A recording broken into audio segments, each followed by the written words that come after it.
প্রচার গণসংযোগে সারা দেশে ব্যস্ত সময় কাটছে ত্রয়োদশ জাতীয় সংসদ নির্বাচনের প্রার্থীদের। কোথাও কোথাও পরস্পরের বিরুদ্ধে আচরণবিধি লঙ্ঘনের অভিযোগও তুলেছেন অনেকে। বিজলি কেবলসের স্কিন কোটেড ইনসুলেশন আগুন প্রতিরোধী। বিজলি কেবলস, নিরাপদ আজীবন।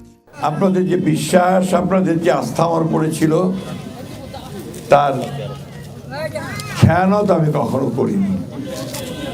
আমি নিজে কখনো কোনো রকম দুর্নীতির মধ্যে যাইনি। আমি রাজনীতিকে ব্যবহার করে আমি কখনো অর্থ উপার্জন করিনি। দেশের মানুষের চাপে, বিশ্বের গণতান্ত্রিক বিশ্বের চাপে, বাংলাদেশের মুক্ত গণতন্ত্রকামী মানুষের চাপে নির্বাচনে অনেকে বাধ্য হয়ে আসছে। এখন নির্বাচনে তারা আদৌ চায় কিনা সেটা তো একটা বিষয় আছে। ৫৪ বছরের রাষ্ট্র যারা পরিচালনা করেছে তাদের তিক্ততায় বিরক্ত হয়ে মানুষ এখন সুশাসনের দিকে ঝাঁপে পড়েছে এবং তারা এখন দাঁড়িপাল্লায় ভোট দেবে। আমরা চাই না কোনো আসন নষ্ট হোক, কোনো আসন চাঁদাবাজদের হাতে যাক, সন্ত্রাসদের হাতে যাক, নতুন করে যারা স্বৈরাচার প্রতিষ্ঠা করতে চায় তাদের কাছে যাক, আমাদের ভেদাভেদ বা ভুলের কারণে।